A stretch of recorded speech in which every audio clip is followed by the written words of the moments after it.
चलिए, तो मुझे उम्मीद है अब सब लोग आ गए होंगे। बाकी जो लोग आएंगे वो लोग धीरे धीरे आते रहेंगे। तो थोड़ा सा एक बार रिवाइज कर लेते हैं लास्ट क्लास जो हम लोगों ने देखा था। हम लोगों ने लास्ट क्लास में कुछ बायोमोलिक्यूल्स को डिस्कस किया था। क्या डेफिनेशन होती है बायोमोलिक्यूल्स की? जो लोग लास्ट क्लास में नहीं थे एक बार वो लोग जरूर देख लेंगे। हमने बोला था कि भाई मैं बहुत शॉर्ट टर्म में इसको समराइज करूंगा, जिससे पुराना जो लास्ट क्लास थी उसकी कनेक्टिविटी अपनी जुड़ी रहे। कि हमने बोला कि बायोमोलिक्यूल्स किसी भी लिविंग ऑर्गेनिज्म में पाए जाने वाले केमिकल सब्सटेंसेस होते हैं। जितने भी केमिकल कंपाउंड्स पाए जाते हैं सभी को हम बायोमोलिक्यूल्स कहते हैं, और ये ऑर्गेनिक और इनऑर्गेनिक दोनों तरह के हो सकते हैं। अब इसको लेकर हम कैसे एग्जामिन करें, तो उसको लेकर हमने एक एक्सपेरिमेंट आप लोगों से डिस्कस किया था कि एक प्रोसीजर परफॉर्म करते हैं जिसमें हम एनिमल सेल या प्लांट सेल लेकर उसको हम क्रश करते हैं, ग्राइंड करते हैं, और उसमें ट्राइक्लोरोएसिटिक एसिड मिलाते हैं और उसको फिल्टर करते हैं।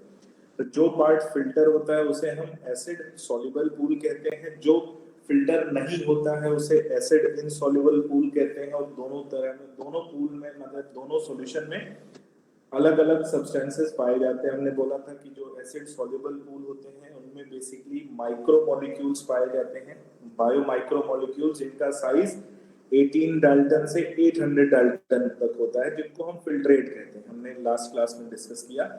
और जो फिल्टर नहीं होते हैं वो एसिड इनसॉल्युबल फ्रैक्शन होता है, उसमें जो सब्सटेंसेस पाए जाते हैं उनका मॉलिक्यूलर वेट हमें 800 डाल्टन या बोला जाए 1000 डाल्टन से ऊपर मिलता है। फिर हमने बोला कि ड्राई वेट निकालने के लिए क्या करें, तो जो हम इनऑर्गेनिक इनऑर्गेनिक ज्योति बेटा, आप अपनी स्क्रीन शेयर ऑफ करो।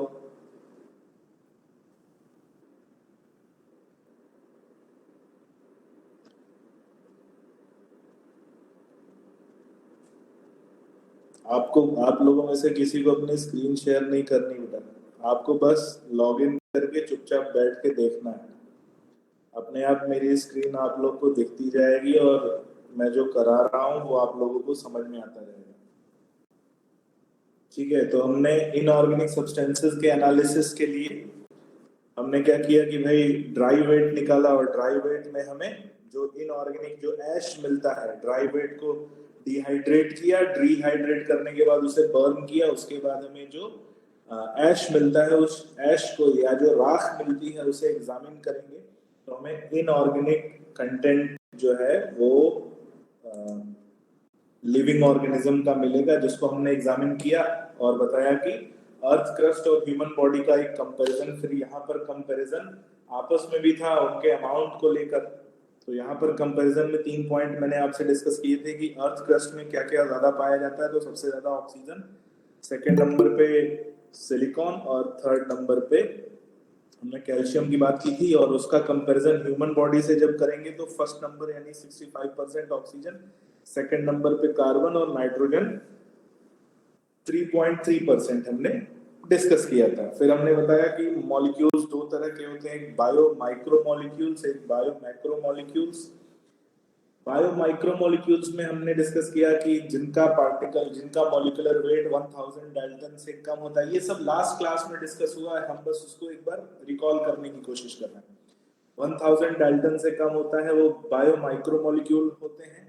और एसिड सॉल्युबल पूल में जो मैक्सिमम सब्सटेंसेस पाए जाते हैं उनका मॉलिक्यूलर वेट 18 से 800 डाल्टन के बीच पाया जाता है, जिसमें अमीनो एसिड, लिपिड, शुगर और नाइट्रोजनस बेसिस पाए जाते हैं। फिर हमने अमीनो एसिड्स को डिस्कस किया। ये ऐसे कंपाउंड जिसमें एक तरफ अमीनो ग्रुप और एक तरफ एसिड यानी कार्बोक्सिलिक ग्रुप प्रेजेंट होता है, उन्हें हम अमीनो एसिड कहते हैं। और उसका एक टिपिकल हमने स्ट्रक्चर भी देखा। फिर इसमें जो आर की पोजीशन है उसी में वेरिएशन पाया जाता है, बाकी स्ट्रक्चर सेम होता है। आर की पोजीशन पे अगर H पाया जाए तो ग्लाइसिन, और उसकी पोजीशन पे CH3 मिले तो एलेनिन, और CH2OH मिले तो सीरीन। ये हमने एक स्ट्रक्चरल बेसिस पर क्लासिफिकेशन देखा था। फिर केमिकल प्रॉपर्टीज के बेस पर acidic amino acid, basic amino acid और न्यूट्रल अमीनो एसिड्स हमने देखे थे। हमने aromatic amino acid tyrosine, phenylalanine और ट्रिप्टोफैन को भी डिस्कस किया था, और आपसे ये भी डिस्कस किया था कि हमारे बॉडी में टायरोसिन कहाँ कहाँ पाया जाता है और क्या क्या कंपोनेंट उसके, मतलब टायरोसिन से क्या क्या बनता है। ठीक है, तो जो लोग लास्ट क्लास में थे उन लोगों को थोड़ा सा रिकॉल होगा। फिर बताया कि एसेंशियल और नॉन एसेंशियल अमीनो एसिड्स के बारे में। जो अमीनो एसिड बॉडी में बाहर से आते हैं, जो हमारी बॉडी में नहीं बनते, हमें बाहर से लेना पड़ता है, वो एसेंशियल अमीनो एसिड होते हैं। और जो अमीनो एसिड्स हमारी बॉडी में खुद बनते हैं, हमारी बॉडी जिनको बनाती है, वो नॉन एसेंशियल अमीनो एसिड होते हैं। जरूरी दोनों होते हैं, both are required for our body, हमारी बॉडी के लिए दोनों जरूरी होते हैं। फिर हमने अमीनो एसिड के आयोनाइजिंग नेचर की बात करी कि अगर अमीनो एसिड्स को अलग अलग पीएच वाले सॉल्यूशन में डाला जाए तो ये अलग अलग आयोनाइजिंग नेचर शो करते हैं, जिसमें सॉल्युबल फॉर्म में एक तरफ इनमें नेगेटिव चार्ज और एक तरफ पॉजिटिव चार्ज देखने को मिलता है, और ये ज्विटर आयन कंपाउंड कहे जाते हैं उस समय। ठीक है, ज्विटर आयन कंपाउंड कहे जाते हैं। इनमें पोलैरिटी डेवलप हो जाती है, एक तरफ पॉजिटिव पोल और एक तरफ नेगेटिव पोल। तो एम्फोटेरिक पाया जाना, मैंने आपसे डिस्कस किया था कि अमीन और एसिड यानी बेसिक और एसिडिक दोनों कंपाउंड एक ही ग्रुप में प्रेजेंट है, तो वो एम्फोटेरिक नेचर शो करेगा। और आयनिक फॉर्म में ये पोलैरिटी शो करता है। तो ज्विटर आयन फॉर्म, या हम इसे बोलते हैं, इसी की वजह से ये पोलर मॉलिक्यूल बन जाता है। ठीक है, तो ये हमने लास्ट क्लास में देखा था। आज हम लोग शुरुआत करेंगे लिपिड्स की। ठीक है, लिपिड्स की अगर हम बात करें तो जरा सुनते हैं, सोचते हैं कि लिपिड्स कहाँ पाए जाते हैं हमारी बॉडी में। तो हमने कई बार डिस्कस किया है लिपिड्स को लेकर कि हमने सेल मेम्ब्रेन जब पढ़ी तो सेल मेम्ब्रेन में हमने पढ़ा कि वहां पर फॉस्फोलिपिड होता है, और उसके लिए आप लोगों ने एक जो fluid mosaic model Singer and Nicolson ने दिया था, याद हो रहा है आप लोगों को fluid mosaic model? Yes sir. है ना, रिकॉल कर पा रहे हो सब लोग? ठीक है, फ्लूइड मोज़ेक मॉडल में सिंगर एंड निकोलसन ने बोला कि the cell membrane is like an iceberg of protein floating in the ocean of lipid। उन्होंने बोला कि जो सेल मेम्ब्रेन का स्ट्रक्चर है वो ऐसा है कि प्रोटीन वो आइसबर्ग है जो लिपिड के ओशियन में फ्लोट कर रहा है। अब लिपिड होता क्या है भाई? तो लिपिड को हम ऑयल कहते हैं। ठीक है, लिपिड को कुछ मत समझना, oil, oil is lipid, lipid is oil. और ये बताओ, क्या ऑयल वाटर में सॉल्युबल होता है? नहीं होता है ना, नहीं होता बेटा। ठीक है, सो वाटर इनसॉल्युबल पाया जाता है लिपिड, या लिपिड से जो भी चीजें बनेंगी, हम फैट की बात करें, हम ग्लिसरॉल की बात करें, वो सभी वाटर में इनसॉल्युबल होते हैं। लिपिड भी वाटर में इनसॉल्युबल होता है। सो वाटर इनसॉल्युबल होता है। और क्या खास प्रॉपर्टी है इसकी? हमने बोला था हम लोग केमिस्ट्री को उतना ही डिस्कस करेंगे, बायोमोलिक्यूल्स की केमिस्ट्री को जितना हमारे लिए जरूरी है। तो यहाँ पे डिफरेंशिएशन पूछा जाता है कि दूसरे मॉलिक्यूल से लिपिड क्यों अलग है। तो इसमें भी कार्बन, हाइड्रोजन और ऑक्सीजन पाया जाता है, लेकिन इसमें ऑक्सीजन का अमाउंट दूसरे मॉलिक्यूल्स के कंपैरिजन में काफी कम होता है, but the number of oxygen is less. और यही लेस ऑक्सीजन का पाया जाना इसकी प्रॉपर्टी को डिटरमाइन करता है, जिसकी वजह से इसकी सॉल्युबिलिटी वाटर में कम पाई जाती है। लेकिन इसी से रिलेटेड एक पॉइंट और हम डिस्कस करेंगे। Lipids are found to be soluble in organic solution. जितने भी ऑर्गेनिक सॉल्यूशन होते हैं या जितने भी एरोमेटिक सॉल्यूशन होते हैं, मैं आगे का थोड़ा सा है यहाँ पर डिस्कस कर देता हूँ क्योंकि हमारी कॉमन लाइफ से रिलेटेड है। जितने भी ऑर्गेनिक सॉल्यूशन होते हैं, जितने भी एरोमेटिक सॉल्यूशन होते हैं, उसमें लिपिड सॉल्युबल पाया जाता है। जैसे हम लोगों ने एक पॉइंट सुना होगा बच्चों, हम लोग सुनते हैं कि जो कफ सिरप बनाए जाते हैं, ठीक है ध्यान से सुनना, जो कफ सिरप बनाए जाते हैं उन कफ सिरप में अल्कोहल होता है, अल्कोहल बेस्ड होते हैं कफ सिरप। ऐसा सुना है आपने? Yes sir. है ना, क्यों होते हैं? क्योंकि जो कफ बनता है दैट इज म्यूकस। कफ जो है केमिकली क्या है? म्यूकस है। और म्यूकस भी कैसा कि उसमें लिपिड और लिपिड के डेरिवेटिव पाए जाते हैं। तो जब भी गले में, थ्रोट में कफ जमा हो जाए और कफ वो ड्राई हो जाए तो उसको क्या करना पड़ता है? उसको डाइल्यूट करना पड़ता है, उसको डिसॉल्व करना पड़ता है। तो डिसॉल्व करने के लिए हमें क्या है? ऑर्गेनिक सॉल्यूशन जैसे कि अल्कोहल। अल्कोहल में फैट या लिपिड डिसॉल्व हो सकता है और इसलिए हम अल्कोहल बेस्ड कफ सिरप लेते हैं, जिससे कि हमारे थ्रोट में जो लिपिड जमा है, जो म्यूकस जमा है, जो ड्राई कफ है, वो क्या होता है? धीरे धीरे डिसॉल्व हो जाता है, सॉल्युबलाइज हो जाता है और हमें कफ में रिलीफ मिलता है। दूसरा, अल्कोहल से एक सूदिंग इफेक्ट मिलता है। सूदिंग इफेक्ट क्या है, मतलब रिलैक्सेशन वाला इफेक्ट मिलता है, इसलिए दोनों इफेक्ट काम करते हैं कफ को रिड्यूस करने में। तो यहाँ पर लिपिड से रिलेटेड ये पॉइंट आता है, कफ सिरप से रिलेटेड पॉइंट आता है, इसलिए मैंने यहाँ पर डिस्कस किया। इसी का एक फॉर्म हम पढ़ते हैं, हमारे घर में किचन में यूज होता है, जो डालडा बोल लो, वनस्पति घी बोल लो या देसी घी बोल लो, कुकिंग ऑयल जो होते हैं, ये सभी अलग अलग तरह के लिपिड हैं। डिपेंड करता है कि ये किस सबस्ट्रेट से मिले हैं, ठीक है, कौन से सबस्ट्रेट से मिलते हैं। तो केमिकली अगर हम लिपिड्स की बात करें तो लिपिड्स बेसिकली 3 टाइप के होते हैं। एक होते हैं सिंपल लिपिड, केमिकल नेचर को देखेंगे, सिंपल लिपिड, दूसरा कंपाउंड लिपिड और तीसरा डिराइव्ड लिपिड, ठीक है। सिंपल लिपिड क्या होते हैं, जो सिंपल ऑयल बेस्ड जिनका स्ट्रक्चर पाया जाता है, जिसमें फैटी एसिड्स और glycerol, fatty acids and alcohol like glycerol present होते हैं। तो सिंपल लिपिड किसे कहते हैं, they are organic molecules which are form, जो बनते हैं फैटी एसिड और अल्कोहल लाइक ग्लिसरॉल से, ठीक है। दोनों ही ऑर्गेनिक मॉलिक्यूल हैं और दोनों से, जस्ट अ सेकंड, दोनों से मिलाकर जो है सिंपल लिपिड का फॉर्मेशन होता है। अब फैटी एसिड क्या होती है, फैटी एसिड एक long chain, long hydrocarbon chain है जिसमें एसिड पाया जाता है, ठीक है, हम इसको डिस्कस करेंगे। लॉन्ग हाइड्रोकार्बन चेन जिसमें एसिड पाया जाता है उसे हम फैटी एसिड बोलते हैं। वही फैटी एसिड आगे चल के फैट बनाने का काम करता है। सो फैटी एसिड की बात करें तो फैटी एसिड क्या होता है, they are organic acid with hydrocarbon chain ending with carboxylic group, जिनमें कार्बोक्सिलिक ग्रुप पाया जाए जो कि COOH, यानी एक हाइड्रोकार्बन की लंबी चेन हो और उसमें एक तरफ कार्बोक्सिलिक एसिड प्रेजेंट हो, तो उसे फैटी एसिड बोलते हैं, ठीक है।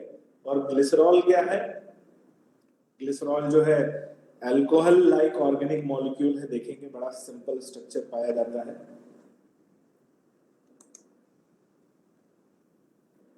ठीक है, बड़ा ही सिंपल स्ट्रक्चर दोनों में मिलता है, तो इसका स्क्रीनशॉट लेते चलो।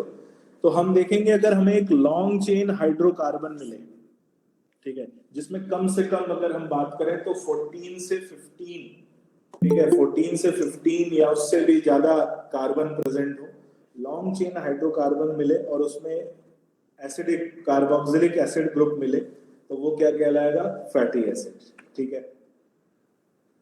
यहां हम एग्जाम्पल देखते हैं फैटी एसिड का, ठीक है। फैटी एसिड का जब हम देखेंगे एग्जाम्पल, तो बहुत फेमस एग्जाम्पल जो हमारे कोर्स में है, पामेटिक एसिड और एराकिडोनिक एसिड, ठीक है। Palmitic acid and arachidonic acid, ये दोनों हमारे कोर्स में है, इन दोनों को हमें देखना है। सबसे पहले पामेटिक एसिड को देखेंगे।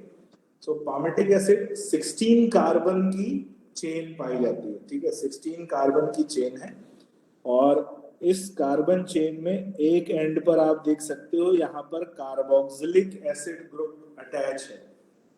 बाकी सिंपल हाइड्रोकार्बन की चेन है एकदम और उसमें कार्बोक्सिलिक ग्रुप अटैच है। तो ये जो पूरी चेन हमें दिख रही है ये हो जाती है R मॉलिक्यूल, ठीक है, पूरी हाइड्रोकार्बन की चेन हो जाती है R मॉलिक्यूल और उसमें क्या अटैच है, उसमें अटैच है carboxylic acid at its one and, एक किनारे पर, तो ये पामेटिक एसिड बन जाता है। और याद रखना palmitic acid consist of 16 carbon in its structure, उसके स्ट्रक्चर में 16 कार्बन पाया जाता है। जिसमें अगर हम चेन की बात करें तो 15 कार्बन हो जाते हैं उसकी चेन में और एक कार्बन जो है कार्बोक्सिलिक एसिड में पाया जाता है, तो टोटल 16 कार्बन की चेन पाई जाती है किसमें, पामेटिक एसिड में। दूसरा एराकिडोनिक एसिड, और इन दोनों में डिफरेंसेस दिख रहे हैं कि पामेटिक एसिड में कहीं भी कार्बन के बीच में डबल बॉन्ड प्रेजेंट नहीं है, बच्चों ध्यान से सुनना। पामेटिक एसिड में कहीं भी कार्बन के बीच में डबल बॉन्ड प्रेजेंट नहीं है, लेकिन जो एराकिडोनिक एसिड है, एराकिडोनिक एसिड में हम देखेंगे 1, 2, 3 और 4 ऐसी पोजीशन है जहां पे डबल बॉन्ड प्रेजेंट है। तो इनके स्ट्रक्चर से डायग्राम बेस्ड तो क्वेश्चन नहीं पूछेगा, लेकिन ये पूछ सकता है दोनों में से कि किसमें सिंगल चेन कार्बन पाई जाती है और किसमें डबल बॉन्ड प्रेजेंट होते हैं। तो अराकिडोनिक एसिड में हमें डबल बॉन्ड मिलता है जो कि 20 कार्बन की चेन है। ठीक है, अराकिडोनिक एसिड में कितने कार्बन? 20 कार्बन की चेन है। पामिटिक एसिड में 16 कार्बन की चेन है। दोनों क्या है? दोनों फैटी एसिड है। इसको नोट कर लो या स्क्रीनशॉट ले लो, जो आपको कंफर्टेबल लगे। सर हाँ बेटा। सर ये सिंपल लिपिड्स में आएंगे? हाँ, ये सिंपल लिपिड्स में आएंगे बेटा। इससे पहले वाला स्क्रीनशॉट लिया था? Yes sir. चलो,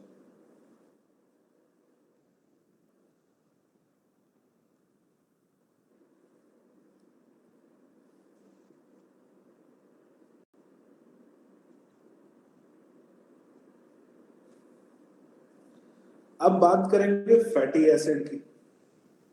फैटी एसिड दो तरह का होता है, एक सैचुरेटेड फैटी एसिड और एक unsaturated fatty acid. Saturated fatty acid के स्ट्रक्चर को जब हम देखेंगे तो हमें कोई भी डबल बॉन्ड नहीं मिलेगा। तो अभी हमने स्ट्रक्चर देखा था पामिटिक एसिड का, और पामिटिक एसिड में कोई भी कार्बन के बीच में डबल बॉन्ड प्रेजेंट नहीं था। कार्बन के बीच में डबल बॉन्ड की बात होती है, तो कार्बन के बीच में कोई डबल बॉन्ड प्रेजेंट नहीं है पामिटिक एसिड में। एक और एग्जांपल उसका यहाँ पर दिया हुआ है, स्टीयरिक एसिड। ठीक है, और दूसरा हमें मिलता है अनसैचुरेटेड फैटी एसिड, और अनसैचुरेटेड फैटी एसिड में कम से कम एक, ठीक है, एटलीस्ट वन डबल बॉन्ड और triple bond is present between carbon atom. दो कार्बन एटम के बीच में कम से कम एक डबल बॉन्ड या ट्रिपल बॉन्ड मिलेगा। और उसका एक बड़ा फेमस एग्जांपल यहाँ पे हमें दिख रहा है, ओलेइक एसिड। ओलेइक एसिड जिसमें 17 कार्बन की चेन प्रेजेंट होती है, और यहाँ पे हमें कार्बन और कार्बन के बीच में डबल बॉन्ड दिख रहा है। ठीक है, कार्बन और कार्बन के बीच में डबल बॉन्ड दिख रहा है। अब बड़ा एक सिंपल सा एक क्वेश्चन पूछा जाता है कि इन दोनों के स्ट्रक्चर की वजह से इनके ओरिएंटेशन में क्या चेंज मिलते हैं। सबसे पहले पामिटिक एसिड की बात करेंगे तो 16 कार्बन चेन उसमें प्रेजेंट थी। अराकिडोनिक एसिड में 20 कार्बन की चेन प्रेजेंट थी। स्टीयरिक एसिड में 17 कार्बन की चेन प्रेजेंट है, और ओलेइक एसिड में भी 17 कार्बन की चेन प्रेजेंट है। दोनों में डिफरेंस क्या आता है? डिफरेंस आता है बेटा बॉन्डिंग पैटर्न का। ठीक है, जहां सैचुरेटेड फैटी एसिड में कार्बन कार्बन के बीच में केवल सिंगल बॉन्ड मिलते हैं, वहीं अनसैचुरेटेड फैटी एसिड में कम से कम एक डबल बॉन्ड या एक ट्रिपल बॉन्ड मिलता है। अब मुझे एक बात बताओ, हमने केमिस्ट्री में बॉन्ड लेंथ पढ़ा होगा। बॉन्ड लेंथ पढ़ा है आप सबने केमिस्ट्री में? Yes sir. Yes sir. सभी ने पढ़ा, ठीक है। यस अब सर। हमें एक चीज पता चलती है कि जब सिंगल बॉन्ड होता है तो बॉन्ड लेंथ ज्यादा होती है, और जब डबल बॉन्ड होता है तो उनके बीच की बॉन्ड लेंथ क्या हो जाती है बेटा? रिड्यूस हो जाती रिड्यूस हो जाती है। अब बताओ, बॉन्ड लेंथ रिड्यूस होगी तो कम हो जो जाती है। अगल बगल के मॉलिक्यूल्स होंगे उनके बीच में रिपल्शन बढ़ेगा या कम होगा? बढ़ेगा सर। बढ़ेगा। और रिपल्शन बढ़ता है तो जो अनसैचुरेटेड फैटी एसिड मॉलिक्यूल होते हैं वो स्ट्रेट चेन में नहीं पाए जाते। ठीक है, उनका जो शेप है वो स्ट्रेट चेन नहीं होता, जबकि जो सैचुरेटेड फैटी एसिड होते हैं वो स्ट्रेट चेन मॉलिक्यूल होते हैं।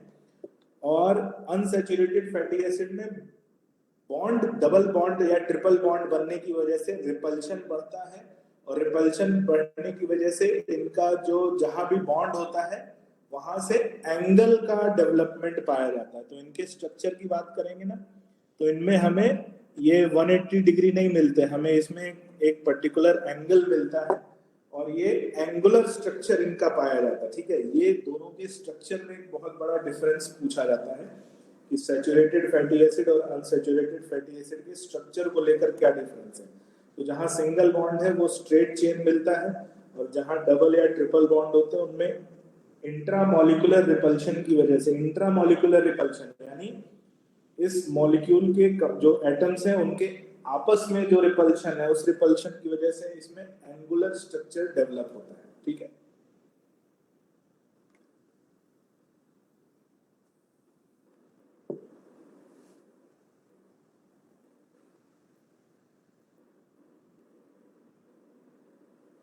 इसको भी नोट कर लो।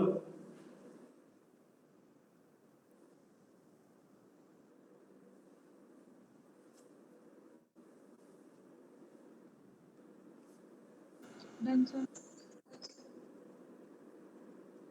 ठीक है, नेक्स्ट आता है स्ट्रक्चर ऑफ ग्लिसरॉल। क्या आता है? Structure of glycerol. ग्लिसरॉल की बात करें तो हमने ऑर्गेनिक केमिस्ट्री में इसके बारे में काफी पढ़ा भी है, लेकिन अगर हम थोड़ा सा बायो की बात करें तो ट्राई हाइड्रोक्सी प्रोपेन या ग्लिसरॉल हम इसे कहते हैं। जनरली हम इसका यूज मॉइस्चराइजर की तरह करते हैं। ठीक है, ये भी लिपिड है, मतलब ऑयल बेस्ड होता है हम बोल सकते हैं, और try hydroxy alcohol containing compound है, ट्राई हाइड्रोक्सी प्रोपेन है, और हम इसका जनरली यूज क्या करते हैं? स्किन को मॉइस्चराइज करने में ग्लिसरॉल का हम यूज करते हैं। अब होता क्या है, इसमें हमें तीन कार्बन दिखाई दे रहा है, और तीनों कार्बन से एक अल्कोहल ग्रुप हमें अटैच दिख रहा है। 1, 2 और 3, ये तीन पोजीशन आप देखो बेटा, इन तीनों पोजीशन पे ध्यान देना है। तीन पोजीशन है। अब क्या होता है, जहां इनमें अल्कोहल ग्रुप दिख रहा है, इसी अल्कोहल ग्रुप पर फैटी एसिड अटैच होता है। अगर केवल एक फैटी एसिड किसी भी एक पोजीशन पर अटैच होता है तो उसे मोनोग्लिसराइड कहते हैं। अगर एक और दो या किसी दो पोजीशन पे फैटी एसिड अटैच होता है तो उसे डाइग्लिसराइड कहते हैं। और अगर तीनों अल्कोहल पोजीशन पे तीन फैटी एसिड अटैच होंगे तो उसे क्या कहेंगे बच्चों? ट्राइग्लिसराइड। ठीक है, तो लिपिड बनाने में ग्लिसरॉल का बड़ा यूज है, क्योंकि बिना अल्कोहल और बिना ग्लिसरॉल और बिना फैटी एसिड के लिपिड का फॉर्मेशन नहीं पाया जाएगा। ठीक है, तो यही हमें याद रखना है, इसका स्ट्रक्चर ग्लिसरॉल और ये तीन पोजीशन, इन तीन पोजीशन पर फैटी एसिड अटैच होते हैं, जिससे मोनोग्लिसराइड, डाइग्लिसराइड्स और ट्राइग्लिसराइड्स का फॉर्मेशन होता है। सो जब भी इनका अटैचमेंट पाया जाता है तो यहाँ पर हम देखें एक ग्लिसरॉल मॉलिक्यूल है, और उस ग्लिसरॉल मॉलिक्यूल में जो OH यानी अल्कोहल ग्रुप है वो फैटी एसिड के OH ग्रुप के साथ बॉन्ड बनाएगा। और जब ये बॉन्ड बनेगा तो सपोज करो कि दोनों OH के बीच में बॉन्ड बनेगा तो वहां से एक वाटर मॉलिक्यूल रिलीज होगा, और वाटर मॉलिक्यूल रिलीज होगा तो ये डिहाइड्रेशन रिएक्शन है। यहाँ पर डिहाइड्रेशन हो रहा है, एक वाटर मॉलिक्यूल रिलीज हो रहा है, और रिलीज होने से एक बॉन्ड बनेगा। कौन सा बॉन्ड? याद रखना है, एस्टर बॉन्ड। ठीक है, कौन सा बॉन्ड बनेगा? एस्टर बॉन्ड बनेगा। एस्टर बॉन्ड जिसको हमने केमिस्ट्री में पढ़ा हुआ है, कौन सा? ROR। ठीक है, ROR एस्टर बॉन्ड बनता है। तो मोनोग्लिसराइड्स, डाइग्लिसराइड्स या ट्राइग्लिसराइड्स का जब फॉर्मेशन होता है तो फैटी एसिड ग्लिसरॉल के साथ अटैच होता है, और इनके अटैचमेंट से एस्टर बॉन्ड बनता है। So fatty acids are esterified with glycerol to form fat और ऑयल। तो इसी से फैट या ऑयल का फॉर्मेशन होता है, जो हमें मोनोग्लिसराइड, डाइग्लिसराइड्स और ट्राइग्लिसराइड्स के फॉर्म में मिलते हैं। अगर एक फैटी एसिड अटैच हो तो मोनोग्लिसराइड, दो फैटी एसिड अटैच हो तो डाइग्लिसराइड्स, और तीन फैटी एसिड तीनों अल्कोहल पोजीशन पर अटैच हो तो ट्राइग्लिसराइड्स का फॉर्मेशन होता है। इसको आप बनाना चाहो तो आप बना लो, अदरवाइज स्क्रीनशॉट भी ले लो।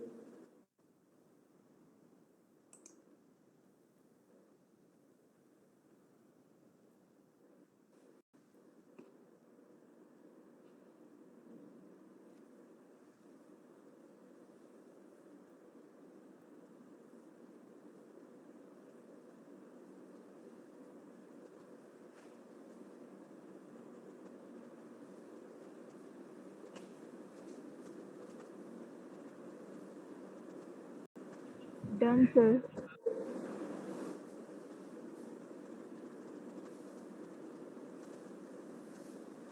ठीक है, तो यहाँ पे देखते हैं थोड़ा सा, अगर वही जो मैंने आपको बताया उसी को मैं डायग्राम से बताने की कोशिश करूंगा। अगर एक ग्लिसरॉल मॉलिक्यूल है और एक ग्लिसरॉल मॉलिक्यूल से एक फैटी एसिड अटैच हो, एक ग्लिसरॉल मॉलिक्यूल है उससे एक फैटी एसिड अटैच हुआ तो बनेगा मोनोग्लिसराइड। दो फैटी एसिड अटैच हो अलग अलग अल्कोहल पोजीशन पे तो डाइग्लिसराइड, और तीन फैटी एसिड अटैच हो अलग अलग पोजीशन पे तो ट्राइग्लिसराइड। यहाँ पर हम देख सकते हैं मॉलिक्यूल में पहला जो ऊपर का जो अल्कोहल ग्रुप है, अल्कोहल पे ये फैटी एसिड अटैच हो रहा है और यहाँ पे एस्टर बॉन्ड का फॉर्मेशन हो रहा है। और मोनोग्लिसराइड दूसरे में देखें तो दो फैटी एसिड अटैच हो रहे हैं जिनको हमने R1 R2 नाम दिया है, ये डाइग्लिसराइड। और तीसरे में देखेंगे R1 R2 और R3 तीन फैटी एसिड अटैच हो रहे हैं ग्लिसरॉल की तीनों अल्कोहल पोजीशन पे, तो इसे हम कहेंगे ट्राइग्लिसराइड।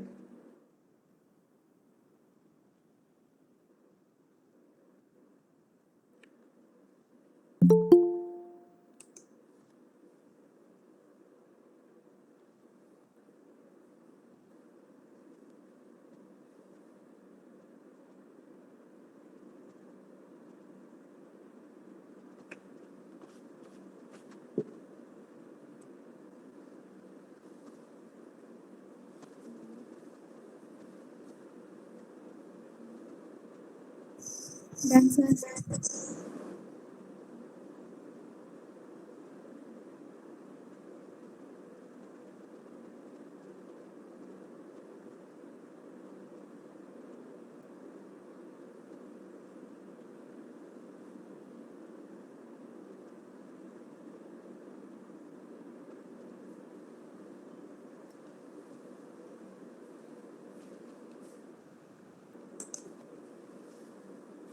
चलो आगे बढ़ते हैं।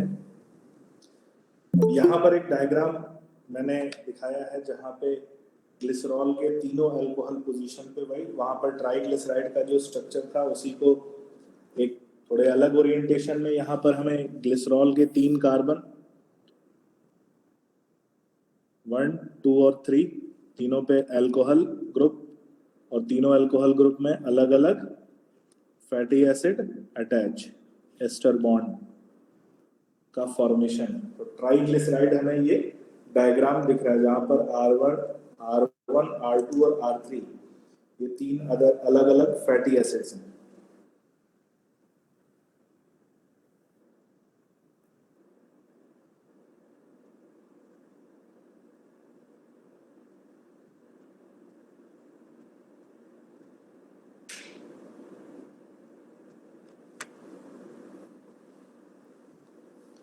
ठीक है, फिर आते हैं कंपाउंड लिपिड्स। तो यहाँ पे हमारा सिंपल लिपिड्स कंप्लीट होता है। नेक्स्ट आते हैं कंपाउंड लिपिड्स। तो कंपाउंड लिपिड्स में बात करें तो कंपाउंड लिपिड्स में फैटी एसिड और ग्लिसरॉल के अलावा कुछ और भी एडिशनल ग्रुप्स पाए जा सकते हैं। डिपेंड करता है कौन कौन से ग्रुप है, तो अलग अलग तरह का ये कंपाउंड लिपिड बनता है। जैसे हम सेल मेम्ब्रेन की बात करते हैं तो सेल मेम्ब्रेन में फॉस्फोलिपिड पाया जाता है। फॉस्फोलिपिड क्यों? क्योंकि फॉस्फोलिपिड जो है सेल मेम्ब्रेन का फॉर्मेशन करता है और इसी की वजह से वहां पर फॉस्फोलिपिड की वजह से आप देखोगे सेल मेम्ब्रेन का एम्फीपैथिक नेचर जनरेट होता है। एम्फीपैथिक नेचर याद है बच्चों? एम्फीपैथिक नेचर मैं यहाँ पे आप लोगों से डिस्कस करूंगा एम्फीपैथिक नेचर का। अगर आपको सेल मेम्ब्रेन याद हो तो हमने बोला था कि सेल मेम्ब्रेन में लिपिड मॉलिक्यूल आपने पढ़ा होगा बाहर की तरफ होता है और फॉस्फेट ग्रुप अंदर की तरफ होता है। जो बाइलेयर्ड फॉस्फोलिपिड पाई जाती है तो उसमें होता क्या एग्जैक्टली है कि फॉस्फेट ग्रुप हाइड्रोफोबिक है और लिपिड जो है हाइड्रोफिलिक है। तो लिपिड को वाटर से कोई प्रॉब्लम नहीं और फॉस्फेट वाटर के साथ हाईली रिएक्टिव हो जाता है, इसलिए फॉस्फेट ग्रुप अंदर की तरफ। तो दोनों में फॉस्फेट ग्रुप अंदर की तरफ और लिपिड पार्ट बाहर की तरफ पाया जाता है। तो यहाँ पे फैटी एसिड ग्लिसरॉल के साथ फॉस्फेट भी प्रेजेंट होता है and it is found in cell membrane. तो सेल मेम्ब्रेन में कभी पूछे कि कौन सा फॉस्फोलिपिड मिलता है हमें, तो एक एग्जांपल हम याद रखेंगे, लेसिथिन हमें मिलता है। और लेसिथिन का ही ये डायग्राम दिया हुआ है जहां पर हम फॉस्फेट को देख सकते हैं बड़ी अपनी पोजीशन पर, यहाँ पर फॉस्फेट ग्रुप अटैच है। और लेसिथिन का एक और बहुत इंपॉर्टेंट रोल हमारी बॉडी में है, कोई बता सकता है ये सेल मेम्ब्रेन को बनाने के अलावा? लेसिथिन का एक और बड़ा इंपॉर्टेंट रोल हमारी बॉडी में, फॉस्फोलिपिड, कंपाउंड लिपिड। हाँ बेटा बोलो। सर एल्वुलाई में होता है, उसको पिचकने से बचाता है।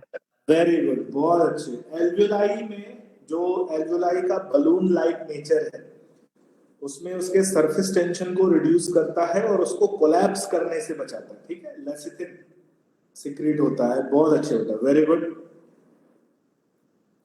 तैयारी अपनी जोरों पर है एग्जाम के लिए एकदम। ठीक है, तो वो किसका एग्जाम्पल है भाई? कंपाउंड लिपिड का। और ये बड़ा फेमस, लेसिथिन जो है ना बहुत फेमस है। जब भी आप कभी भी आप बायोमोलिक्यूल का टेस्ट दे रहे होगे या बायोमोलिक्यूल की प्रैक्टिस शीट सॉल्व कर रहे होगे, तो 100 में से 2-3 क्वेश्चन तो इसी लेसिथिन के स्ट्रक्चर पे आ जाता है, या लेसिथिन के ऊपर आ जाता है, या कंपाउंड लिपिड के ऊपर आ जाता है। तो अगर बायोमोलिक्यूल से अपन पूछें कि इंपॉर्टेंट पॉइंट है, तो हाँ, लेसिथिन का डायग्राम और इसका नाम, इसके स्ट्रक्चर से रिलेटेड डायरेक्ट क्वेश्चन आता है, और ये एक बड़ा इंपॉर्टेंट है। तो याद रखना, फॉस्फोलिपिड जिसमें फैटी एसिड, ग्लिसरॉल है, फॉस्फेट पाया जाता है जिसका एग्जाम्पल लेसिथिन हमारी सेल मेम्ब्रेन का एक इंपॉर्टेंट कंपोनेंट है। तीसरा आता है डिराइव्ड लिपिड्स। ठीक है, डिराइव्ड लिपिड क्या होते हैं? ऐसे लिपिड जो सिंपल या कंपाउंड लिपिड की हाइड्रोलाइसिस से बनते हैं, यानी ये डायरेक्ट प्रोडक्ट नहीं होते, ये सिंपल लिपिड या कंपाउंड लिपिड में हाइड्रोलाइसिस, कोई मेटाबॉलिक रिएक्शन होता है, कोई मेटाबॉलिक एक्टिविटी होती है, बायोकेमिकल रिएक्शन होता है, उससे प्रोड्यूस होते हैं। एग्जाम्पल है कोलेस्ट्रॉल। और ये भी इसका एक बड़ा फेमस जो डायग्राम है जिसपे क्वेश्चन आता है। आप लोग अगर, हालांकि अभी मैंने आप लोगों से डिस्कस किया है कि 2013 के बाद से मेरे ख्याल से एक भी डायग्राम बेस्ड क्वेश्चन नहीं आया है, लेकिन इस पर क्वेश्चन पूछा जाता है कोलेस्ट्रॉल। और ये कोलेस्ट्रॉल का स्ट्रक्चर है जो कि एक डिराइव्ड लिपिड का एग्जांपल है। अब मैं आपसे 1-2 पॉइंट जो है ना कोलेस्ट्रॉल से जो क्वेश्चन बनता है उससे पूछूंगा। तो पहला जो पॉइंट आता है वो ये कि ये जो कोलेस्ट्रॉल का हमें स्ट्रक्चर दिख रहा है, इसका केमिकल नेम पूछ देता है। ठीक है, केमिकल नेम क्या पूछ देता है भाई?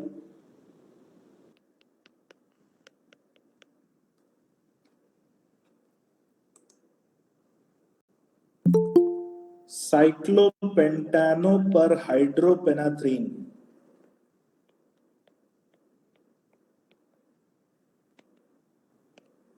ठीक है, ये कोलेस्ट्रॉल का केमिकल नेम जाता है, साइक्लोपेंटानो पर हाइड्रोपेनाथ्रीन। तो यहां से भी क्वेश्चन कई बार मैंने फेस किया है कि कई बार एम्स में पूछा गया था, जब भी आउट ऑफ द एनसीईआरटी का कोई ऐसा पॉइंट आ जाए, क्योंकि जो हमारी पुरानी एनसीईआरटी बुक थी और हमारे ही सब्जेक्ट की जो दूसरे कुछ एक बोर्ड की बुक है, उसमें ये नाम जो है लिखा हुआ है, इसलिए हमें ये नाम को ध्यान में रखना। और कोलेस्ट्रॉल इंपॉर्टेंट है, हमारे कोर्स में कई जगह पर इसका जिक्र आता है। एक जगह आपसे मैं डिस्कशन करूंगा कि जरा बताओ कि क्या सेल मेम्ब्रेन के कंपोजिशन में हमें कोलेस्ट्रॉल मिलता है बच्चों? नहीं सर। नहीं मिलता? मिलता है। मिलता है सर। मिलता है बेटा, लगभग 1 से 1% से 2% तक कोलेस्ट्रॉल मॉलिक्यूल प्रेजेंट होता है। ठीक है, तो सेल मेम्ब्रेन का भी ये कोलेस्ट्रॉल जो है एक इंपॉर्टेंट पार्ट है। दूसरा, क्या हमारी बॉडी में कुछ ऐसे हार्मोन्स बनते हैं जो कोलेस्ट्रॉल की वजह से, जिनका स्ट्रक्चर कोलेस्ट्रॉल का बना होता है?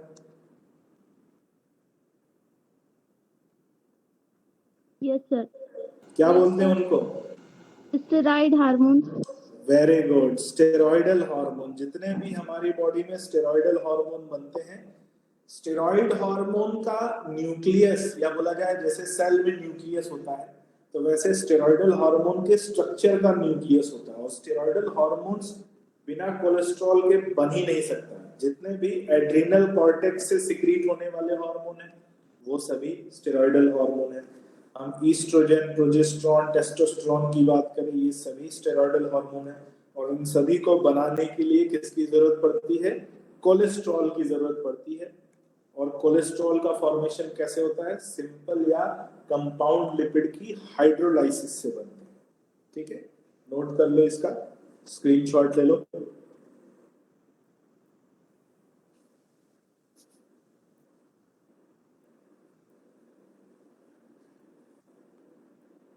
Yes, sir, done.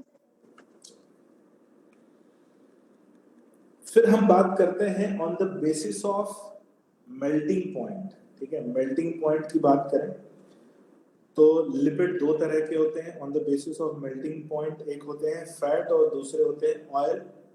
फैट जिनका मेल्टिंग पॉइंट हाई होता है और ये they are found to be solid at room temperature.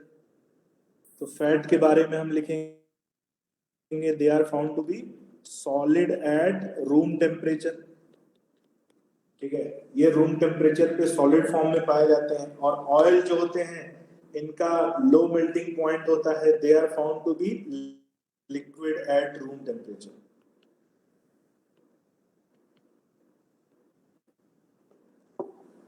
ठीक है, लिक्विड एट रूम टेम्परेचर, ये इनमें हमें देखने को मिलता है डिफरेंस किसमें? फैट और ऑयल में। इसको आप नोट कर लो या स्क्रीनशॉट ले लो।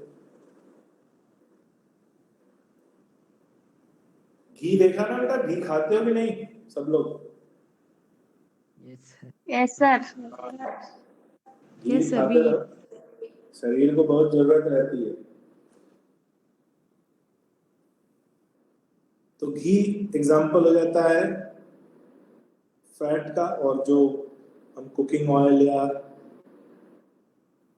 हम बात करते हैं जो वेजिटेबल ऑयल यूज करते हैं वो ऑयल का एग्जाम्पल हो जाता है, क्योंकि वो रूम टेम्परेचर पे लिक्विड फॉर्म में मिलता है। नेक्स्ट आते हैं हम लोग कार्बोहाइड्रेट। और कार्बोहाइड्रेट की बात करें तो हम कार्बोहाइड्रेट को शुगर बोलते हैं। ठीक है, कॉमनली हम बोलते हैं क्या है कि ये शुगर मॉलिक्यूल है। लेकिन सभी कार्बोहाइड्रेट हम बोले, हम अगर हम शुगर को कंज्यूम करते हैं, हम खाते भी हैं तो हमें शुगर मीठा लगता है। लेकिन उसमें बात आती है कि हम सभी शुगर को स्वीट कंसिडर नहीं कर सकते, क्योंकि सभी शुगर स्वीट नहीं होता। कभी लकड़ी को खा के देखो, लकड़ी कभी मीठी नहीं लगेगी, वो बनी है किसकी? कार्बोहाइड्रेट की। तो कार्बोहाइड्रेट को हम शुगर कहते हैं, लेकिन सभी शुगर स्वीट नहीं होते। So all carbohydrates are not found to be sweet. तो शुरू करते हैं कार्बोहाइड्रेट को। अगर हम हमारी बॉडी में रेस्पिरेशन के प्रोसेस की बात करें तो रेस्पिरेशन प्रोसेस के लिए फर्स्ट चॉइस ऑफ रिएक्टेंट या फर्स्ट चॉइस ऑफ सबस्ट्रेट है carbohydrate. So sugar commonly known as carbohydrate, and sugars are sweet and water soluble carbohydrate. तो ये कॉमन बोला गया है, यहाँ पे एक्सेप्शंस की बात नहीं की गई है। तो शुगर जो है बेसिकली स्वीट होते हैं, मीठे होते हैं और वाटर सॉल्युबल फॉर्म में होते हैं। दे आर फॉर्म्ड ऑफ, बने होते हैं किसके? कार्बन, हाइड्रोजन एंड ऑक्सीजन के, इन द रेशियो ऑफ 1:2:1। और 1:2:1 हम कई बार सुनते हैं। जैसे एक एग्जाम्पल लेते हैं, क्या एग्जाम्पल भाई? C6H12O6, ये किसका फॉर्मूला हो जाता है भाई? ग्लूकोज का फॉर्मूला हो जाता है। ठीक है, और किसका फॉर्मूला हमें मिलता है ग्लूकोज के अलावा? फ्रक्टोज का भी यही फॉर्मूला मिलता है। और किसका फॉर्मूला मिलता है बेटा? ये गैलेक्टोज का भी यही फॉर्मूला मिलता है। लेकिन तीनों में डिफरेंस क्या है? तीनों के मॉलिक्यूलर स्ट्रक्चर में डिफरेंस है। तीनों एक दूसरे के आइसोमर हैं। C11H22O11 हम बात करेंगे किसकी? ये सुक्रोज की। तो ये कॉमन फॉर्मूला हमें कार्बोहाइड्रेट्स में देखने को मिलता है, जिसमें कार्बन, हाइड्रोजन और ऑक्सीजन एक दूसरे से एक फिक्स रेशियो में पाए जाते हैं, जो होता है 1:2:1। ठीक है, नोट कर लो इसको।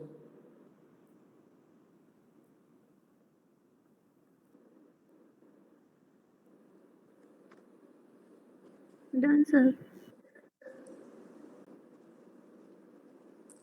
अब शुरुआत होती है कुछ कॉमन कार्बोहाइड्रेट या कॉमन शुगर की, जिसमें हम थोड़ा सा इनके स्ट्रक्चर को देखेंगे और थोड़ा सा इनके एप्लीकेशन को देखेंगे। सबसे पहले ग्लूकोज, और ग्लूकोज का ये रिंग स्ट्रक्चर है।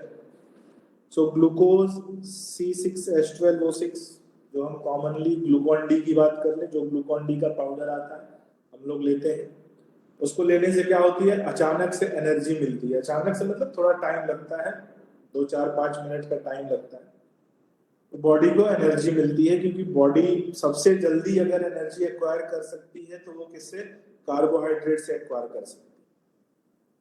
और इसीलिए आप सोचोगे कि हम जो ग्लूकोज जो डॉक्टर बॉटल में चढ़ाते हैं, ठीक है, बॉटल में जो ग्लूकोज चढ़ाया जिसको हम DNS बोलते हैं, वो ग्लूकोज का ही एक फॉर्म होता है जो डेक्सट्रोज कहलाता है। ठीक है बच्चों, याद रखना, डेक्सट्रोज जो DNS के फॉर्म में, वो डेक्सट्रोज नॉर्मल सलाइन जो बॉटल आती है ग्लूकोज की, उसमें ग्लूकोज नहीं होता, उसमें ग्लूकोज का एक आइसोमर होता है जो डेक्सट्रोज होता है।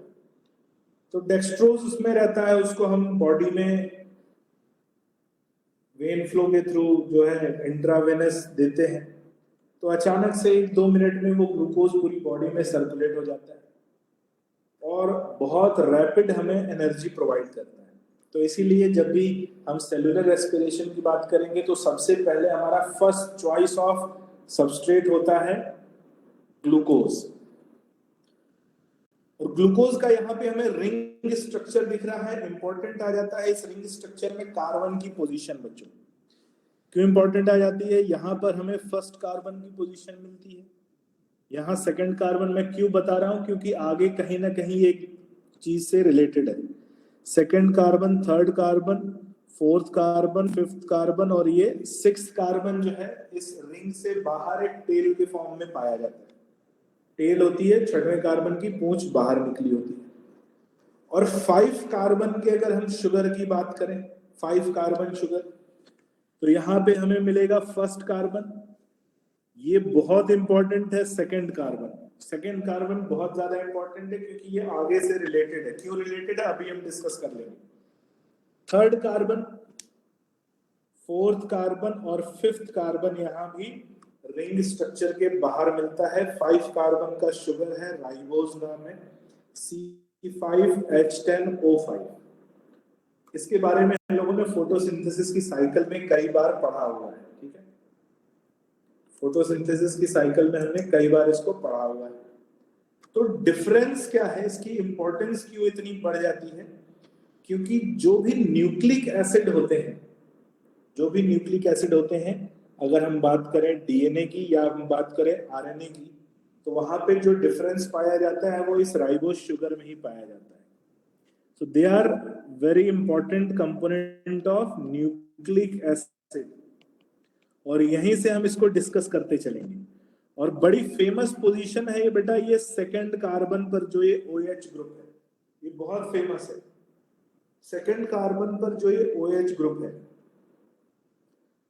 अगर यहां पर OH ग्रुप प्रेजेंट है तो ये कहलाएगा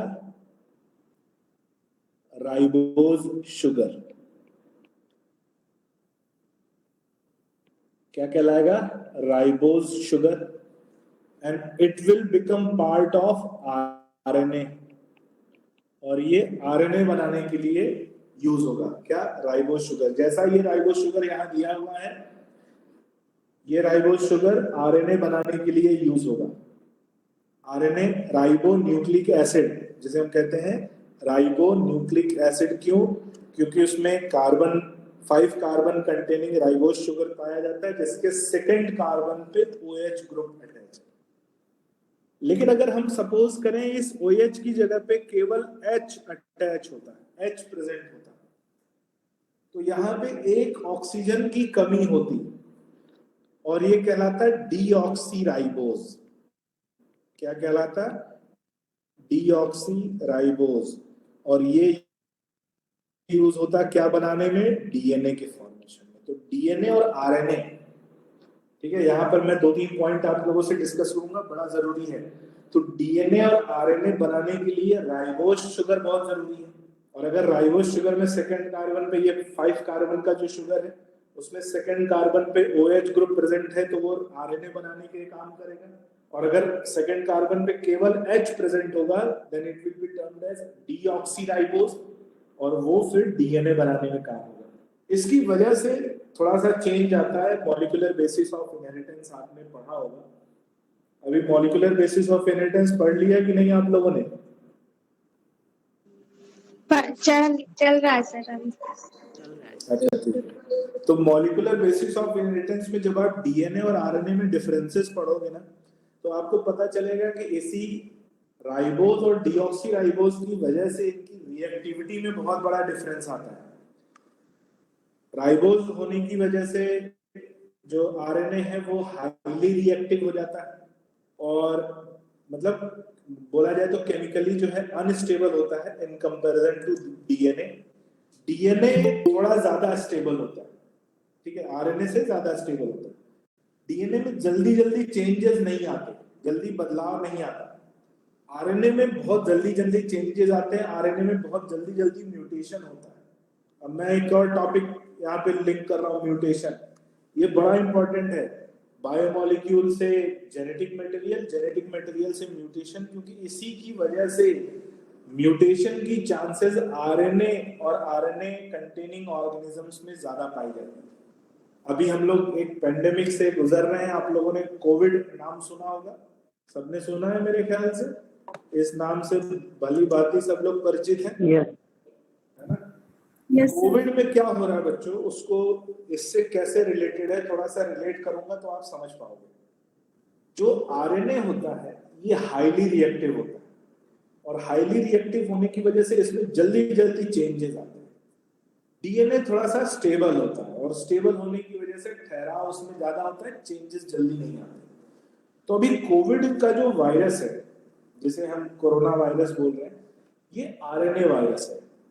और आरएनए वायरस की प्रॉपर्टी होती है कि वो बहुत जल्दी जल्दी म्यूटेट करता है, क्योंकि आरएनए केमिकली अनस्टेबल होता है, बहुत जल्दी उसमें म्यूटेशन पाया जाता है। तो आरएनए वायरस जल्दी म्यूटेट करता है, और जल्दी म्यूटेट करने की वजह से इसके अलग अलग तरह के स्ट्रेन्स डेवलप होते हैं। किसी भी पॉपुलेशन में जितना ज्यादा ये वायरस फैलेगा उतने ज्यादा इसमें स्ट्रेन्स डेवलप होंगे, और जितने ज्यादा स्ट्रेन डेवलप होंगे उतनी ज्यादा वेव एक के बाद एक आती जाएगी। अभी हम सेकेंड वेव से निपटे हैं। उम्मीद है, देखो होना तो नहीं चाहिए, लेकिन एज ए साइंस स्टूडेंट मेरा जितना भी मेडिकल साइंस में जितना मेरा नॉलेज है, उस नॉलेज के बेस पर मैं कह रहा हूँ कि अभी जो वैक्सीन हम लोग बना रहे हैं ये परमानेंट इलाज नहीं है। हमें इसका एक परमानेंट इलाज बनाना पड़ेगा। ये वायरस जो है ये थोड़ा थोड़ा हम बोल सकते हैं HIV वायरस के जैसा है, क्योंकि जो अभी हम लोग मेडिसिन वगैरह यूज कर रहे हैं, रेमडेसिविर, फ्लेविपिराविर, ये सारी मेडिसिन HIV के लिए यूज की जाती है।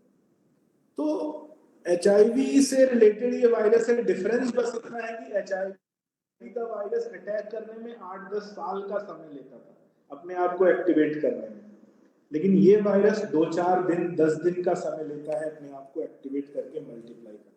तो इसकी पैथोजेनिसिटी उससे ज्यादा नहीं है, ठीक है। और अगर साइंस स्टूडेंट हैं तो हम इतना तो सोच ही सकते हैं कि आने वाले समय में इसमें और चेंजेस देखने को मिलेंगे, और ज्यादा इसके वेरिएंट आएंगे, और ज्यादा स्ट्रेन आएगा।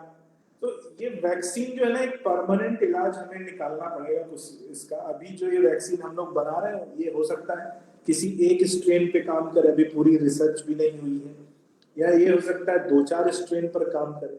तो जो अभी के हिसाब से अगर मैं आप लोगों से डिस्कस करूं, मैं डराने का काम नहीं कर रहा हूं, मैं आप लोगों को एक प्रॉब्लम बता रहा हूं, उस पर एक सॉल्यूशन भी हो सकता है, ठीक है, सॉल्यूशन भी बताऊंगा। आने वाले समय में हम लोग जो सोच रहे हैं बेटा, एक नेजल वैक्सीन आ रही है। नेजल वैक्सीन एक स्प्रे जैसा आता है, उसको नाक में स्प्रे कर लिया तो वो नेजल कैविटी पर एक कोटिंग बना देगा, कोटिंग बना देगा, तो ये वायरस वहां से बॉडी में एंटर नहीं कर पाएगा।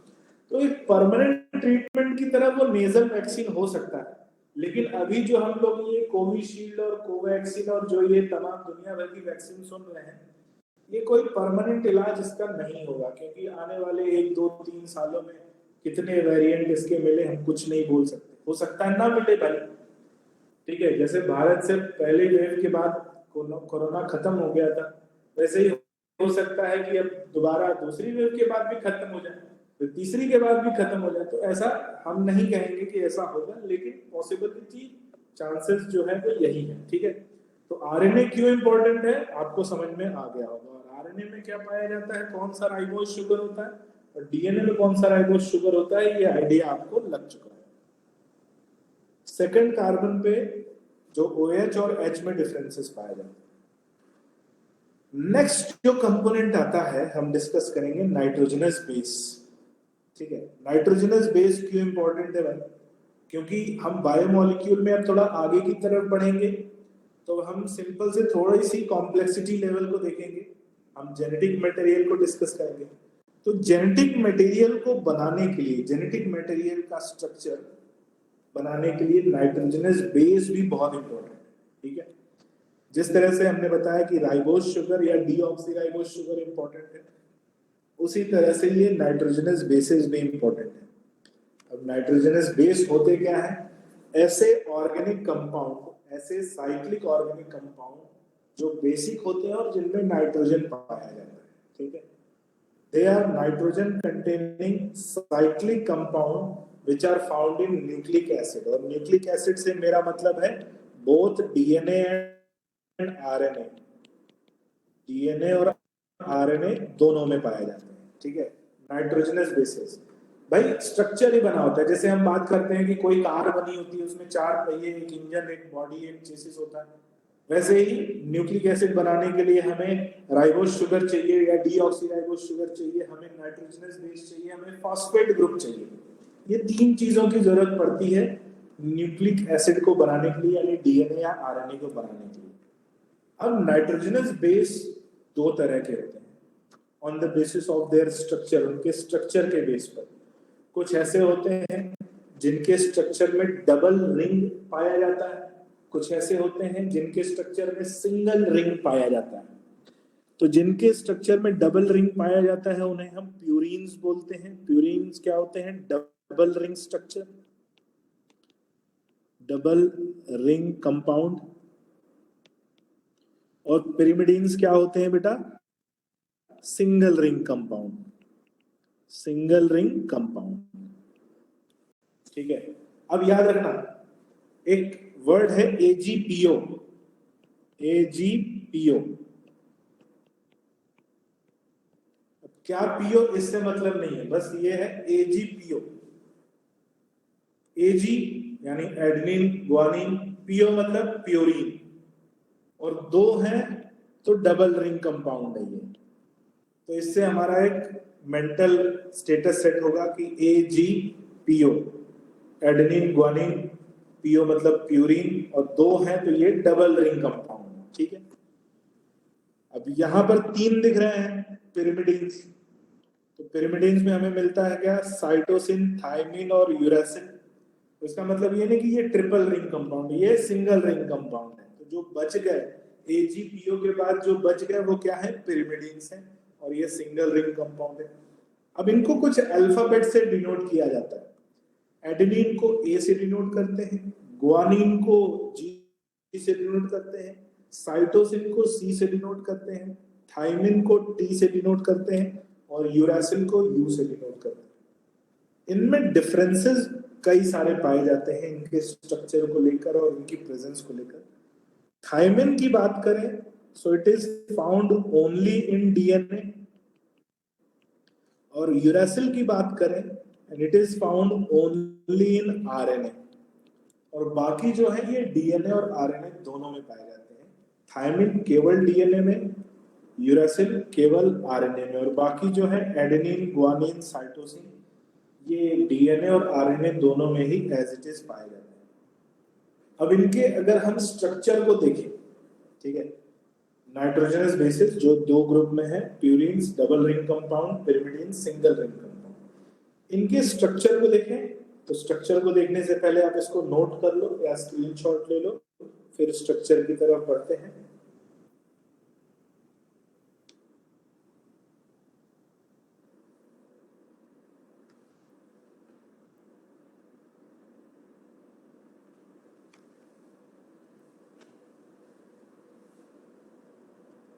Done sir. ठीक है,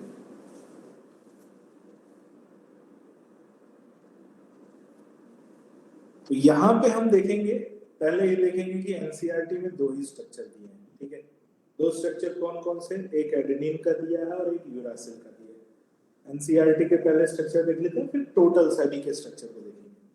तो एनसीईआरटी में हम देख रहे हैं, जो एनसीईआरटी में दिया हुआ है एडेनिन और यूरासिल। एडेनिन में हमें दिख रहा है एक और दो, ये दो रिंग स्ट्रक्चर इसके हमें दिखाई दे रहे हैं, डबल रिंग कंपाउंड। जो पिरिमिडीन्स हैं, सिंगल रिंग कंपाउंड हमें दिखाई दे रहे हैं, सिंगल रिंग स्ट्रक्चर प्रेजेंट है। स्क्रीनशॉट ले लो।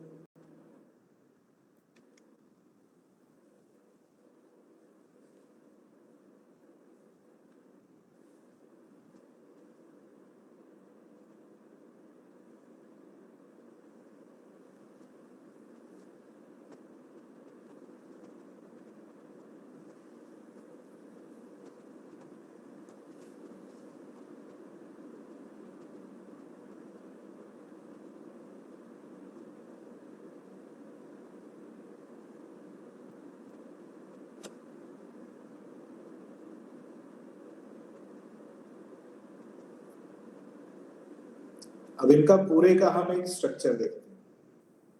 तो हमें डबल रिंग स्ट्रक्चर में क्या क्या दिख रहा है, एडेनिन और गुआनिन। सिंगल रिंग स्ट्रक्चर में हमें दिख रहा है थायमिन, साइटोसिन और यूरासिल। आपसे कभी इनका डायग्राम बनाने को नहीं पूछेगा, आपसे कभी एडेनिन और यूरासिल के अलावा किसी और के स्ट्रक्चर से भी क्वेश्चन नहीं पूछेगा। तो इस पूरे स्ट्रक्चर में जो पढ़ने वाली चीज है वो बस ये है कि एडेनिन का स्ट्रक्चर याद रख लेना और यूरासिल का स्ट्रक्चर याद रख लेना। यही दो हैं जिसमें एक डबल रिंग कंपाउंड है और एक सिंगल रिंग कंपाउंड है जिससे क्वेश्चन पूछेगा। एक एडेनिन जो डीएनए और आरएनए दोनों में प्रेजेंट रहेगा और यूरासिल जो केवल आरएनए में प्रेजेंट रहेगा।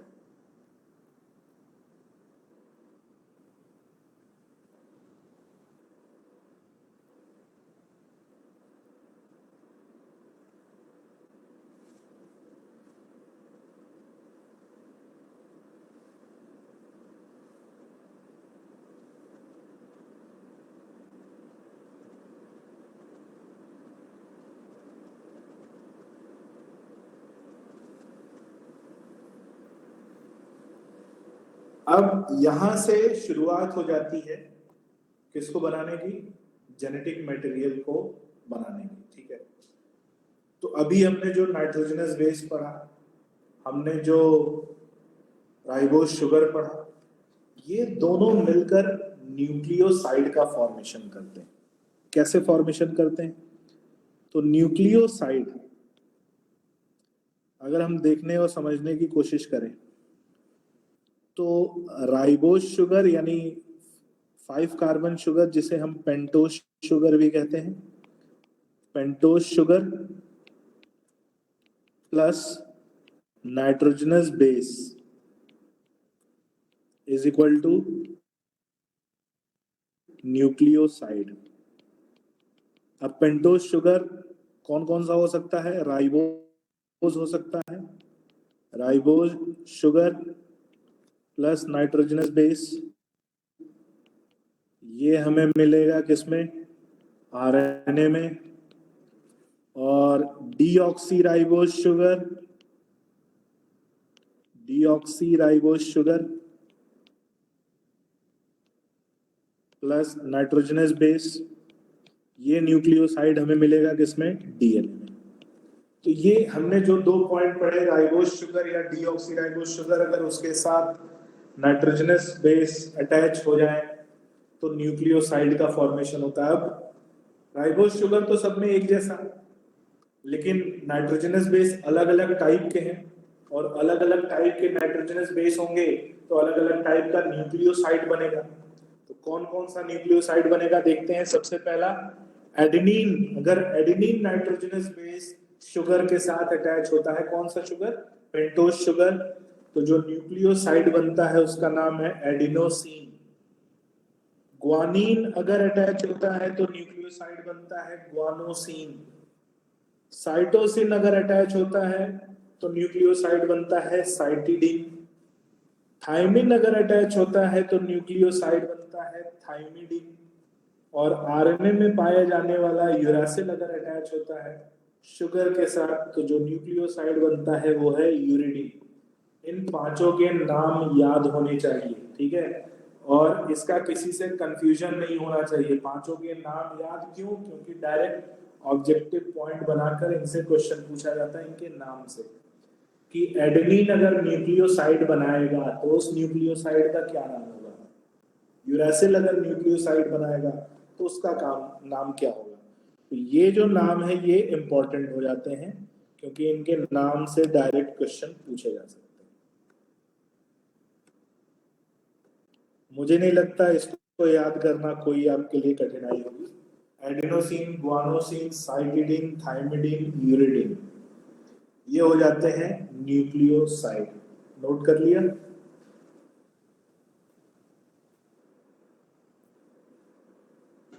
Yes, sir. Yes, sir.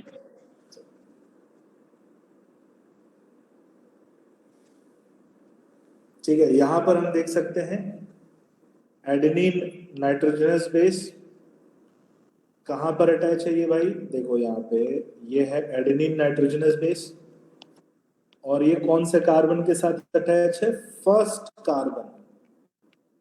हमने मार्किंग करी थी फर्स्ट कार्बन और यहाँ पे हमें OH दिख रहा है, तो ये कौन सा न्यूक्लिक एसिड बनाएगा बेटा, Ribonucleic acid. Very good, RNA बनाएगा। दूसरे में देख रहे हैं यहाँ पर यूरासिल दिख रहा है,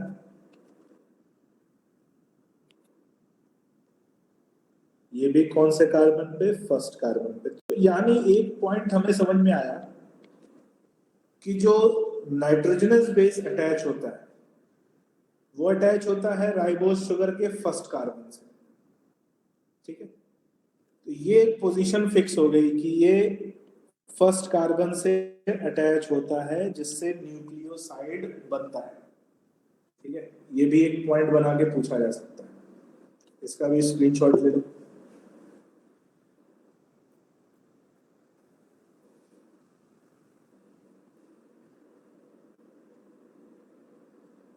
ये सब आपने मॉलिक्यूलर बेसिस ऑफ इनहेरिटेंस में पढ़ा होगा, लेकिन अपन फिर से एक बार इसको देखते हुए चलते हैं।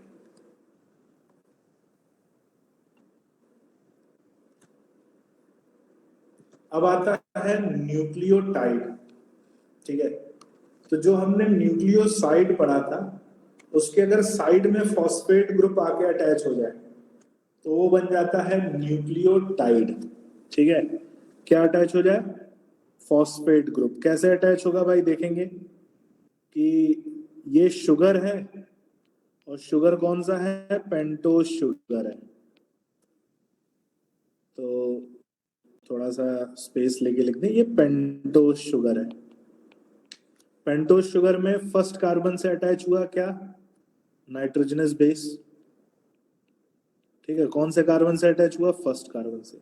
और अगर इसके फिफ्थ कार्बन से, जो टेल ऊपर की तरफ निकली हुई थी, इसके फिफ्थ कार्बन से अटैच हो जाए फॉस्फेट ग्रुप, और फॉस्फेट ग्रुप क्या, फॉस्फोरिक एसिड, ठीक है। फॉस्फेट ग्रुप में क्या अटैच हो जाए, फॉस्फोरिक एसिड, तो ये पूरा स्ट्रक्चर बन जाता है बेटा न्यूक्लियोटाइड। ये पूरा स्ट्रक्चर क्या बन जाता है, न्यूक्लियोटाइड। इसका ऐसे भी हम बोल सकते हैं कि phosphate group plus nucleoside is equal to nucleotide. और न्यूक्लियोटाइड हमारे जेनेटिक मटेरियल, जो भी डीएनए या आरएनए होता है, उसका स्ट्रक्चरल यूनिट होता है और इसी का पॉलीमर डीएनए या आरएनए बनता है। इसीलिए हम डीएनए और आरएनए को पॉलीन्यूक्लियोटाइड चेन कहते हैं। They are not made up of nucleoside, they are not made up of nitrogenous base, they are not made up of ribose sugar, but they are made up of nucleotide as their structural unit. तो जो हम nucleic acid पढ़ते हैं उनकी structural unit बनी होती है nucleotide की। न्यूक्लियोटाइड में से फॉस्फेट ग्रुप निकाल दो तो क्या बचेगा? न्यूक्लियोसाइड। तो अब कौन कौन से न्यूक्लियोसाइड के साथ फॉस्फेट ग्रुप अटैच होगा तो न्यूक्लियोटाइड बनेगा? जैसे यहाँ पर लिखा हुआ है, हम देखते हैं एडिनोसिन के साथ अगर फॉस्फेट ग्रुप अटैच होगा, यहाँ पे एडेनिन प्लस शुगर लिखा हुआ है, मैं इसको एडिनोसिन बोल रहा हूँ। एडिनोसिन के साथ फॉस्फेट ग्रुप अटैच होगा तो बनेगा adenylic acid. Adenylic acid nucleotide है। इसको एसिड क्यों बोला गया? क्योंकि इसमें फॉस्फोरिक एसिड अटैच हुआ है। पी मतलब phosphoric acid, phosphoric acid H3PO4, और इस पे नेगेटिव चार्ज होता है, इसी के लिए DNA is found to be negatively charged। जो जेनेटिक मटेरियल होते हैं या न्यूक्लिक एसिड होते हैं ये नेगेटिवली चार्ज्ड होते हैं। अब यहाँ आप याद करो जेल इलेक्ट्रोफोरेसिस। जेल इलेक्ट्रोफोरेसिस में fragments move towards positive electrode, याद आया? Yes sir. क्यों पॉजिटिव इलेक्ट्रोड की तरफ मूव करते हैं? क्योंकि डीएनए पर नेगेटिव चार्ज नेगेटिवली चार्ज होते हैं। ठीक है, डीएनए के फ्रैगमेंट नेगेटिवली चार्ज क्यों होते हैं? क्योंकि उनमें फॉस्फोरिक एसिड पाया जाता है जिसकी वजह से ये नेगेटिव चार्ज डेवलप होता है।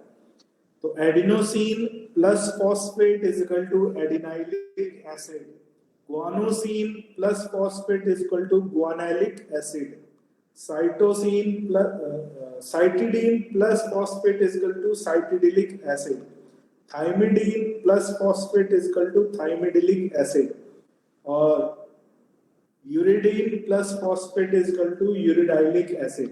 तो ये जो स्ट्रक्चर्स बन रहे हैं, कौन कौन से स्ट्रक्चर?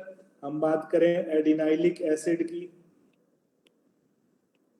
एडिनाइलिक एसिड की, गुआनाइलिक एसिड की, साइटिडिलिक एसिड की, थाइमिडिलिक एसिड की, यूरिडिलिक एसिड की, इनके नाम भी हमें याद होने चाहिए। ठीक है, कंफ्यूजन नहीं होना चाहिए। देखो 3 चीजें हैं।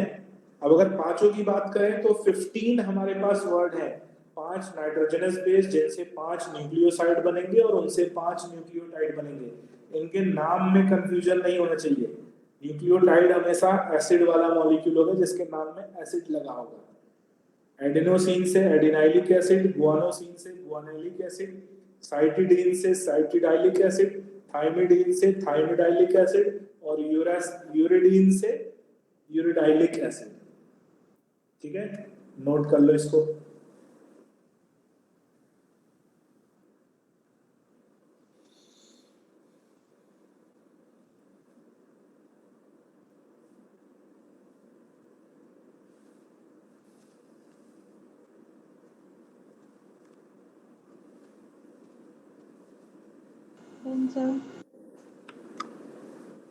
ठीक है,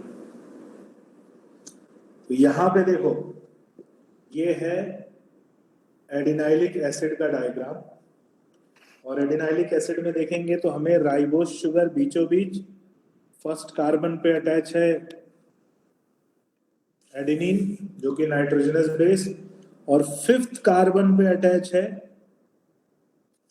फॉस्फोरिक एसिड। तो ये दोनों से मिलके बन गया ये न्यूक्लियोटाइड। अब यहाँ पे लिखा है nucleotide are heterocyclic compound. Heterocyclic compound यानी इसमें मल्टीपल साइकिल्स प्रेजेंट होती हैं। एक तो राइबोस शुगर की साइकिल हो गई, एक साइक्लिक स्ट्रक्चर राइबोस शुगर में मिलेगा, एक या 2 साइक्लिक स्ट्रक्चर हमें नाइट्रोजनस बेस में मिलेंगे। अगर प्यूरिन होगा तो 2 साइक्लिक स्ट्रक्चर मिलेंगे, पिरिमिडीन होगा तो 1 साइक्लिक स्ट्रक्चर मिलेगा, और इसीलिए इसे हेटेरोसाइक्लिक कंपाउंड कहा जाता है। So nucleic acids are made up of these nucleotides and that is why nucleic acids को कहा जाता है polynucleotide chain। polynucleotide chain कहते हैं किसको? न्यूक्लिक एसिड्स को, जो हम डीएनए या आरएनए पढ़ते हैं। ठीक है, याद रखना ये टर्म लिखा हुआ है और ये डायरेक्टली ऑप्शन बना के एनसीईआरटी दे देता है। ये किस तरह के कंपाउंड है? तो हेटेरोसाइक्लिक कंपाउंड है, क्योंकि हमें साफ दिखाई दे रहा है कि जो राइबोस शुगर होगा उसमें अलग साइक्लिक स्ट्रक्चर होगा, जो नाइट्रोजनस बेस होंगे उसमें अलग साइक्लिक स्ट्रक्चर प्रेजेंट होंगे, और दोनों मिला के ये क्या बन जाएंगे? Heterocyclic compound. नोट कर लो इसको। और आज की क्लास को यहीं पर एंड करते हैं।